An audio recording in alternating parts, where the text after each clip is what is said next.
We begin our coverage tonight in Ukraine, where bogus referendums are underway as Moscow tries to solidify its hold on occupied territory. Our senior international correspondent, Ben Wiedemann, is on the ground for us in Kharkiv in Ukraine tonight. Ben, is this so-called voting essentially happening at gunpoint? Basically, it is, Wolf. I mean, we're seeing video and hearing reports of election workers going house to house, door to door, with ballot boxes accompanied by armed men, in some cases armed men wearing balaclavas. There's no real secrecy in this vote.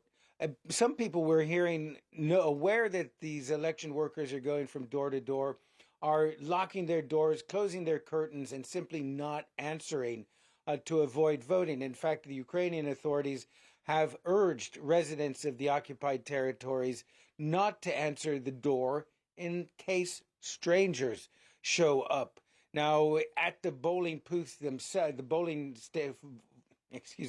polling stations themselves, apparently there aren't any voting booths. Basically, you vote in the open. Now, Ukrainian officials say anywhere between, in some areas, 50 to 75% of the population of these areas occupied by the Russians, the populations have left. They've gone because of the war, because of the occupation.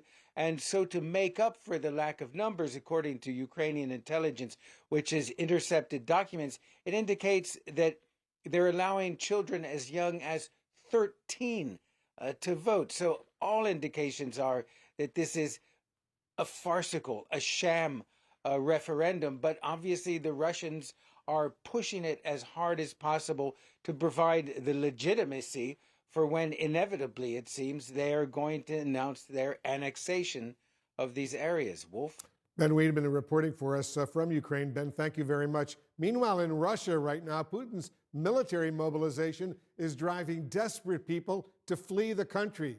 Our senior international correspondent, Matthew Chance, is tracking the situation for us. Matthew, you've been watching the dramatic fallout, the mass protests, the thousands of Russians fleeing, mounting pressure on Putin at the same time. Give us the latest information you're getting. Yeah, the stakes, Wolf, are really getting really high in Russia for Vladimir Putin because although there are no protests at the moment, there's more expected over the next few days.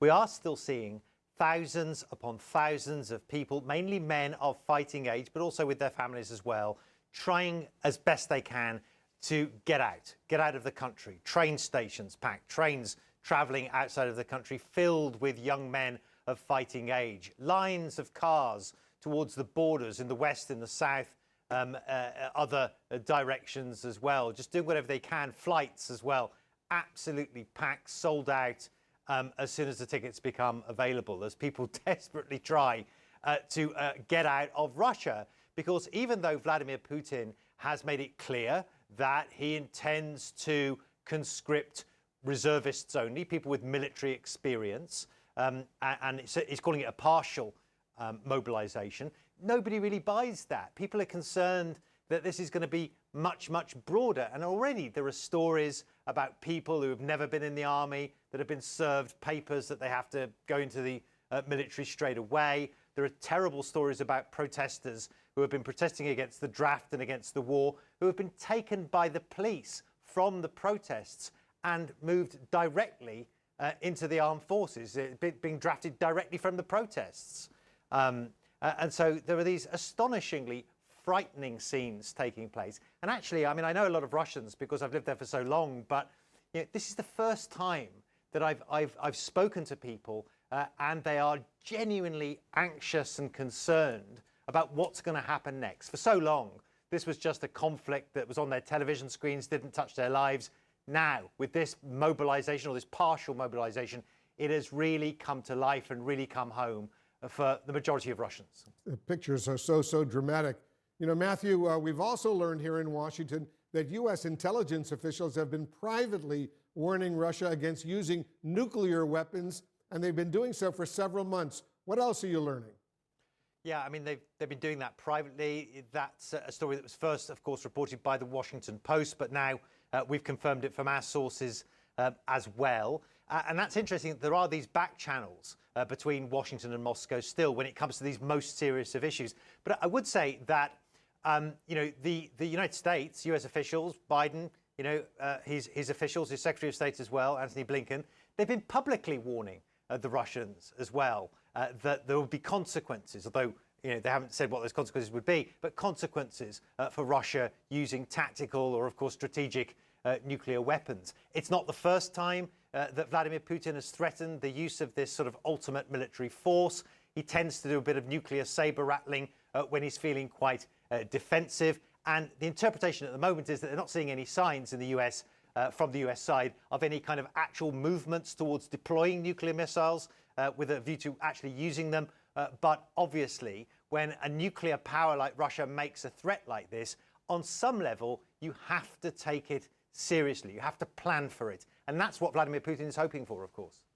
Matthew Chance reporting for us. Matthew, thank you very much. Let's discuss all of this and more with the former director of national intelligence, the CNN national security analyst, retired General James Clapper. General, thanks so much for joining us. How do you predict Russia could use these phony referendums in Ukraine to escalate this war? Well, Wolf, I think, first we'll all be sitting on the edges of our seats awaiting the results of these referendums next Tuesday. And of course, the concern is the connection of these referenda with Putin's statements implying or inferring the use of nuclear weapons. That is specifically a threat to Russian sovereignty, Russian territory, which in his mind, or at least he's arguing or asserting, would be a threat to the existence of Russia. So that, I think, is the obvious concern with these hasty referenda as a justification for the potential use of nuclear weapons. I think you can't dismiss it as a possibility, but I would still argue that that's is unlikely that he would actually do that. I think this is more the nature of a fancy bluff and an attempt to intimidate the West. As you heard, General Clapper, the U.S. has been privately warning Moscow on the consequences of actually deploying a nuclear weapon. Now, what does that tell you about how seriously the Biden administration is taking Putin's repeated nuclear threats? Well, obviously, and we all have to take it seriously. He has Putin has nuclear weapons at his disposal. So you cannot completely dismiss the possibility that he might use them. Now, you might want to think through, well, what exactly would he hope to achieve if he did use nuclear weapons? So I think it's the prudent thing to do, and I'm sure the administration is using all the channels of communication available to them, the Pentagon, the State Department, to convey the message which President Biden has done publicly, not to use nuclear weapons. And I think not being explicit, a little strategic ambiguity about just what we would do if he did employ him is a good thing, because that adds complexity to the calculus, whatever it is, that Putin has.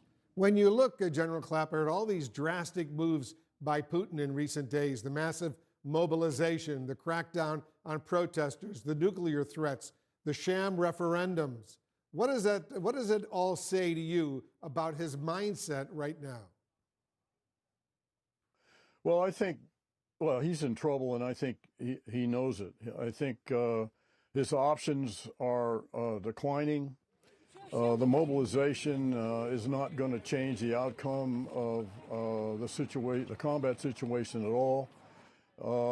The images, the two images of demonstrators opposing it, which is a brave thing to do in Russia these days, and the image of vehicles lined up at the borders, from Finland to Kazakhstan, the people fleeing to avoid the mobilization, I think, is emblematic of the situation he faces and the lack of will to fight. And all he's going to do is generate more cannon fodder for the Ukrainians.